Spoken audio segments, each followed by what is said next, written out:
గారు నేను మిమ్మల్ని ఒక ప్రశ్న అడుగుతా ఉన్నాను దీంట్లో. ఇక్కడ రేవంత్ రెడ్డిని మెచ్చుకోవడం తర్వాత ఇప్పుడు రామారావు గారు మాట్లాడుతూ దావోస్ గురించి కూడా ఒక మాట ఎత్తారు. తొందరలోనే ఏపీ గవర్నమెంట్‌కి మళ్ళీ దావోస్‌తో పని పడేటువంటి అవకాశం ఉంది, ఆస్కారం ఉంది అనేటువంటి స్లైట్‌గా వినిపిస్తున్నటువంటి లీకు.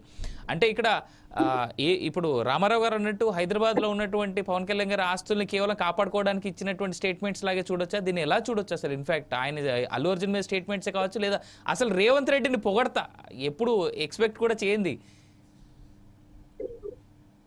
మీకు ప్యానెల్లో ఉన్న మిత్రులకు, ఫోర్ సైడ్స్ న్యూస్ ప్రేక్షకులకు మళ్ళొకసారి నమస్కారాలండి. ఇక్కడ విషయం ఏంటంటే వైసీపీ ఏం చెప్పింది, టీడీపీ ఏం చెప్పింది, కాంగ్రెస్ ఏం చెప్పింది అనేది కాదు ఇక్కడ కావాల్సింది. సబ్జెక్టు ఏం మాట్లాడాలన్నది చాలా కీలకమైంది. ఇక్కడ జరుగుతున్న విషయం ఏంటంటే నేను డే 1 నుంచి, అంటే ఐ మీన్ 5th నుంచి ఇదే చెప్తున్నాను. జరిగింది యాక్సిడెంట్. అవును, అబ్సల్యూట్లీ యాక్సిడెంట్. జరిగింది యాక్సిడెంట్.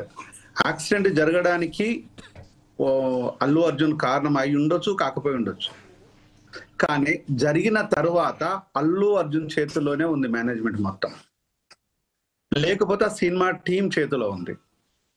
కాదు అంటే దాన్ని సర్దిద్దుకోవడానికి అల్లు అరవింద్ చేతిలో ఉంది. దీంట్లో ఎవరు వెళ్ళినా కూడా అక్కడ విషయాలను సమర్థించడమో క్రిటిసైజ్ చేయడమో కాకుండా వాళ్ళకు మినిమం మేము ఉన్నాము అనే ఒక మినిమం ఒక కటసి పరమైన డిస్కషన్ ఏదైనా జరిగితే బాగుండేది. ఇది మొదటి నుంచినే ఇదే చెప్తున్నాను. సో ఈ యాక్సిడెంట్ విషయాన్ని పక్కన పెట్టేస్తే మిగతా దాన్ని మానవత్వ కోణం లోపల లేదు. ఒక ఆడబిడ్డ చనిపోయింది, బిడ్డ సీరియస్ గా ఉంది, that is a paediatric baby. So ఐసీయూలో ఉన్నాడు, ప్రాణాపాయ స్థితిలో వెంటిలేటర్ మీద ఉన్నాడు. సో బాబును చేయడానికి లేకపోతే తన్ని ఆదుకోవడానికి అనేక దారులు ఉన్నాయి, లేకపోతే కనీసం సపోర్ట్ చేయడానికి కూడా అనేక దారులు ఉన్నాయి. మోరల్ గానైనా చేయవచ్చు, సపోర్ట్ చేయవచ్చు, మేము ఉన్నాము, మేము చూసుకుంటాం దాన్ని. కానీ అది ఏమి చేయలేదు. పోలీసులు వీడియోలు రిలీజ్ చేయనంత వరకు కూడా అబద్ధాలే చెప్పుకుంటూ వచ్చిండు. ప్రతిదీ అబద్ధమే చెప్పిండు. తను పోవడం కాడ నుంచి మొదలుకుంటే, తను ప్రవేశించకుండా మొదలుకుంటే, తన భార్య బిడ్డల విషయం లోపల తీసుకునే జాగ్రత్త ఏదైతే ఉందో తన తండ్రిగా, ఒక భర్తగా తను జాగ్రత్త తీసుకున్నాడు. కానీ మిగతా తన అభిమానులు కూడా భార్య భర్తల బిడ్డలతోనే వచ్చారు.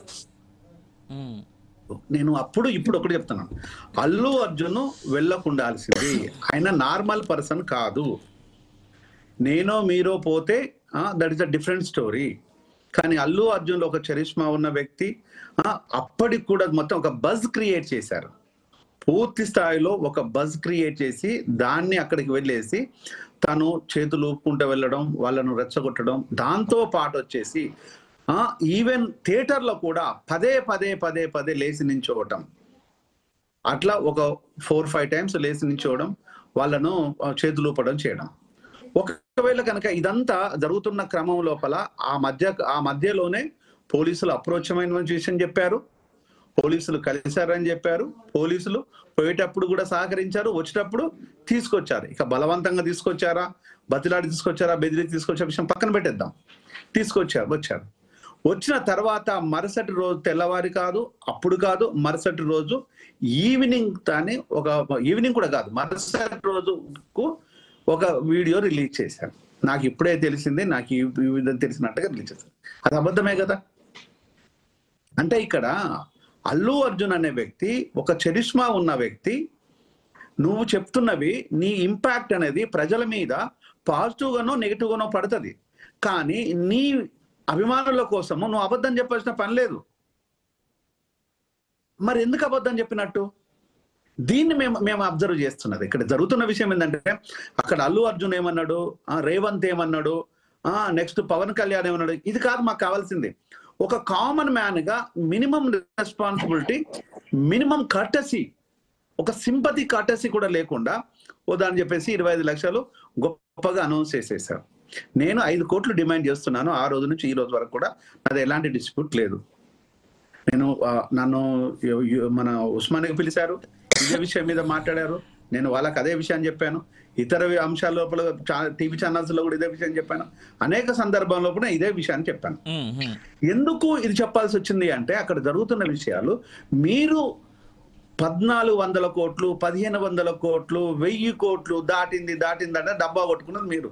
అవి నిజాలో అబద్ధాలో తెలియదు, మీ ఇన్వెస్ట్మెంట్ నిజమో అబద్ధం కూడా నాకు తెలియదు. కానీ ఇక్కడ మీకు ఒక వ్యక్తి చనిపోయిన తర్వాత నువ్వు మాట్లాడే విధానం ఏదైతే ఉందో అది ప్రజల నుంచి ఒక నెగిటివ్ అయితే వచ్చేసింది. రైట్ రైట్ డెఫినెట్ గా ప్రభుత్వం దాన్ని పాజిటివ్ గా మలుచుకుంటది.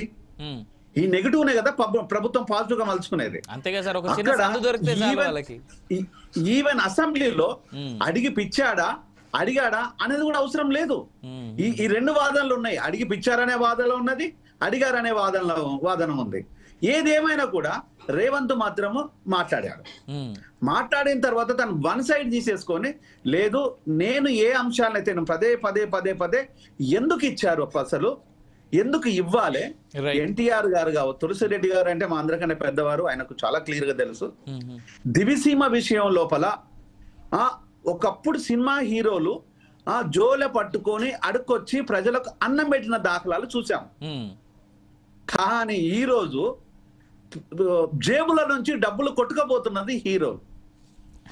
100 రూపాయల టికెట్ ను 1000 నుంచి 3000 రూపాయలకు పెంచుకొని, అంటే కామన్ మ్యాన్ ను కూడా మీరు వదిలేయకుండా అన్ని మిమ్మల్ని అభిమానించిన పాపానికి ఇష్టానుసారంగా ఫస్ట్ షోకు సెకండ్ షోకి ఎవరు పోతారండి? ఐ మీన్ ఫస్ట్ డే నాడు కానీ, లేకపోతే ప్రీమియర్ షోస్ కానీ, లేకపోతే బెనిఫిట్ షోస్ కానీ ఎవరు పోతారు? మిమ్మల్ని అత్యధికంగా అభిమానించే వ్యక్తులే పోతారు. మేజర్ గా వాళ్ళే సార్, మేజర్ ఫ్యాన్స్. అంటే మిమ్మల్ని అత్యధికంగా అభిమానించే వాళ్ళ దోపిడీ చేస్తానంటే ఎట్లా? అది కదా ఇది కదా మాట్లాడాల్సింది. మిమ్మల్ని ప్రేమించిన ఈ రోజు తల్లి అన్నం పెడుతుంది అంటే అత్యధిక అభిమానించేసి తర్వాత బిల్లు చేతికి ఇవ్వదండి. నాకు తెలిసి ఏ తల్లి బిల్లు చేతికి ఇవ్వదు. మరి మిమ్మల్ని ప్రేమించిన పాపానికి వాళ్ళకెందుకు జేబులు కొల్లగొట్టడం? ఈ రోజు కొల్లగొట్టడం కాదు, ప్రాణాలు పోయిన తర్వాత కూడా అరవింద్ మాట్లాడడం చేత కాలేదు, సోకాల్డ్ ఇప్పుడు చెప్పిన పవన్ కళ్యాణ్ మాట్లాడడం చేత కాలేదు, జగన్మోహన్ రెడ్డి మాట్లాడడం చేత కాలేదు, ఏ రాజకీయ నాయకుడికి మాట్లాడడం చేత కాలేదు. ఎందుకంటే స్పోక్స్ పర్సన్ గా వ్యవహరిస్తున్నారు. ఇక్కడ బీఆర్ఎస్ కావచ్చు, అక్కడ వైసీపీ కావచ్చు, మీరు స్పోక్స్ పర్సనా? మీరు రాజకీయ నాయకులు కాదా? రాజకీయ ప్రజలే కదా, ప్రజల కోసం కదా మీరు మాట్లాడాల్సింది. మరి ఒక సినిమా యాక్టర్ కోసం మాట్లాడడం ఏంది? ప్రజలు రాజకీయ పార్టీ మీరు పాలకులుగా ఉన్న ఒక్క నిమిషం నేను అడిగిన దానికి ఆన్సర్ చెప్పండి. మీరు అడిగిన తర్వాత చెప్పండి. Let me finish brother. మీరు వినండి, మీరు ఫస్ట్ విన్న తర్వాత చెప్పండి. అట్లా రెచ్చిపోతే ప్రయోజనం లేదు. దిస్ ఇస్ హెల్దీ డిస్కషన్ జరగాలి అనుకున్నప్పుడు నేనేం పొలిటికల్ లీడర్ని కాదు, నాకు మీరు కౌంటర్ చేయడానికి. నేను అడిగిన తర్వాత మీరు చెప్పండి. అంటే ఈ రోజు కాంగ్రెస్ కావచ్చు, ఇక్కడ I mean Congress in the sense తెలంగాణలో ఉన్న ప్రభుత్వం కావచ్చు, ఇవ్వడమే తప్పు. పర్మిషన్ ఇవ్వద్దు.